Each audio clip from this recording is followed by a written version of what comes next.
They said Socrates corrupted the youth, but the truth, he corrupted their illusions. He didn't riot, he didn't rebel. He simply asked, "Why do you believe what you believe?" And for that, the most dangerous question in history, they sentenced him to death. But the executioner wasn't the state, it wasn't the jury, it was ego collective, fragile, threatened. Here's why that matters. Socrates lived 2,400 years ago. But the same force that silenced him now censors truth in your algorithms, classrooms, and conversations. We think we're free thinkers, but we're just echo chambers with better lighting. He warned us, the unexamined life is not worth living, but we live in a world terrified of examination, might already be killing you. This isn't history, it's a mirror, and the reflection might hurt. And what killed Socrates? Stay with me. Let me be real with you. I used to worship certainty. I thought having answers meant I was smart, that the louder I argued, the more right I was. But inside, I was crumbling, defensive, afraid to admit how little I truly understood. And then I met Socrates not in person, but through his questions. Do you know what justice is? He'd ask, I'd nod confidently, until I realized I couldn't define it without contradicting myself. That's when it hit me. I wasn't thinking, I was just repeating, and you might be too. Not because you're dumb, but because ego needs to believe it's already arrived. But real strength, it's not knowing, it's questioning. I know how painful it feels to admit, I don't know, but it's also the doorway to freedom. If you've ever felt lost, anxious, unsure, not because you lack knowledge, but because you fear looking deeper, then this video is for you. Let's go deeper together. Most people think the ego is just arrogance. But here's the deeper truth. Ego is fear wearing confidence as a mask. It's the desperate part of us that would rather be wrong and certain than uncertain and curious, and that fear, it doesn't just exist in individuals, it infects entire societies. Athens didn't kill Socrates because he was dangerous. They killed him because he made everyone else feel stupid, and the ego would rather kill the truth than feel small. Sound familiar? Think about today. Whistleblowers are mocked. Thinkers are silenced. People who question too deeply get cancelled, labeled, or worse, ignored. We don't debate ideas anymore. We destroy people because the modern mind isn't built for truth, it's built for comfort. In a study of over 1,000 college students, 78% admitted they avoid topics that challenge their worldview not because they disagree, but because it makes them uncomfortable. That's not education, that's indoctrination. And if we don't break this cycle, we'll keep poisoning our modern day Socrates one comment section at a time. But here's the twist, you might be part of the jury. Are you ready to put truth on trial again?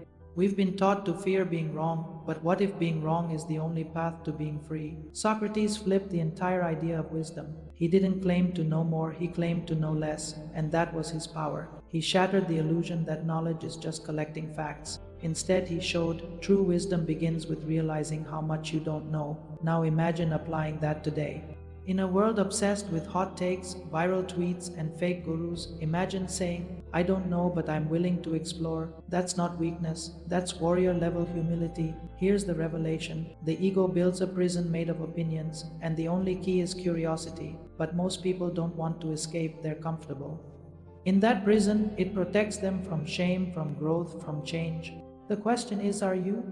Because once you start questioning, there's no going back. You'll see how fragile the world's logic really is, but you'll also see the cracks in your own mirror, and that's when the real transformation begins. Let me show you what happens when someone actually lives by Socratic questioning. Take a man named Christopher Phillips, a modern philosopher who founded something called the Socrates. No agenda, no preaching, just strangers sitting in circles asking real questions. What is freedom? Can love exist without truth? What does it mean to live a good life? These weren't debates, they were awakenings. He saw students, prisoners, CEOs, all kinds of people shed their ego for just one moment and experience something radical: clarity. Not the clarity of answers, but the clarity of self-awareness. I tried it too.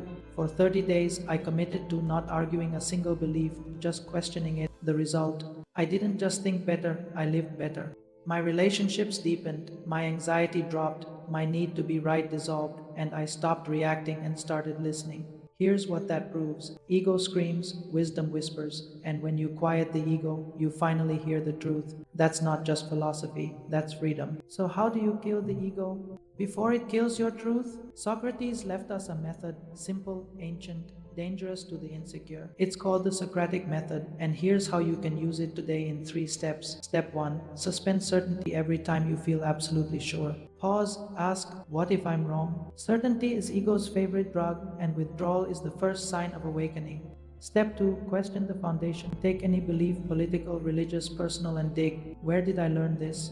What's the opposite argument? What would convince me otherwise? The goal isn't to destroy your beliefs, but to see if they can stand without ego as protection. Step 3, invite discomfort. Truth isn't supposed to feel safe. That's the whole point. Be around people who challenge you, watch content that disrupts your bubble, say, tell me something I won't like but need to hear. That's not weakness, that's strength. This isn't just self-improvement, this is self-liberation. Ready to try it? Once you've started questioning, the ego gets clever. It adapts, it hides behind new identities, the spiritual ego, the intellectual ego, the humble ego. But make no mistake, it's still ego, just dressed in more socially acceptable clothing. Here's how to go deeper beyond the surface, into the soul. Advanced strategy number 1. Study your triggers. What makes you angry online? What opinions make you instantly dismiss someone? That's ego screaming, protect me. Defend the illusion. Instead, ask, why does this threaten me? Your greatest discomfort often points to your most imprisoned belief. Advanced strategy number 2. Reverse your role. Argue against your belief passionately. Pretend you're on the other side. This forces your brain out of ego defense mode and into actual thought. You'll either break your idea or make it stronger. Both are wins. Advanced strategy number 3. Adopt the inner philosopher every night. Ask, what did I believe today without evidence? Where did I speak from ego, not truth? This makes humility a daily habit, not a crisis reaction. And in a world ruled by outrage, silence and reflection are acts of rebellion, ready to keep peeling back the mask.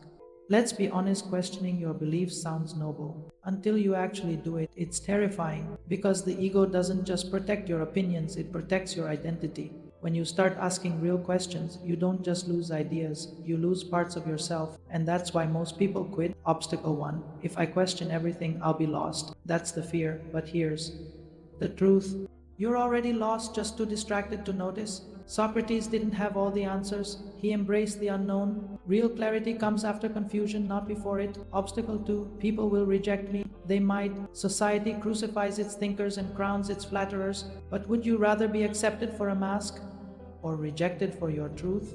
The pain of alienation is real, but so is the freedom of authenticity. Obstacle 3. I feel like I'm going backwards. You're not. You're shedding illusions, peeling off layers of mental noise. That doesn't look like progress. It is progress. Remember, Socrates was hated, mocked, killed, but 2,400 years later, we still speak his name. Would they say the same about your silence? Close your eyes for a second. Imagine waking up and no longer needing to defend yourself in every conversation. No longer afraid of being wrong, no longer enslaved to being right. Imagine walking into a room and saying, I don't know, but I'm ready to learn, and instead of feeling small, you feel powerful. That's what Socratic thinking gives you, not arrogance, but inner calm, not fake confidence, but unshakable curiosity. Now imagine your relationships. People feel safe around you because you listen, not react. You ask better questions, and that changes how others show up too. You become the person who doesn't argue to win, you speak to understand. It's not just intellectual, it's emotional, it's spiritual, because once you free yourself from the prison of ego, you unlock a new kind of intelligence. That's the future version of you this video is calling out, and they're waiting on the other side of your resistance. One that doesn't yell, one that doesn't boast, one that simply sees. Ready?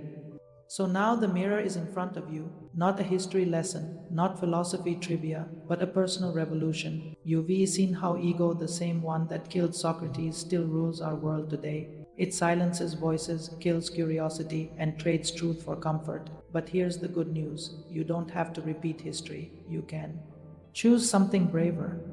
It starts with a question, a pause, a willingness to look deeper, even when it's uncomfortable. So here's your challenge. In the comments below, tell me one belief you've never questioned.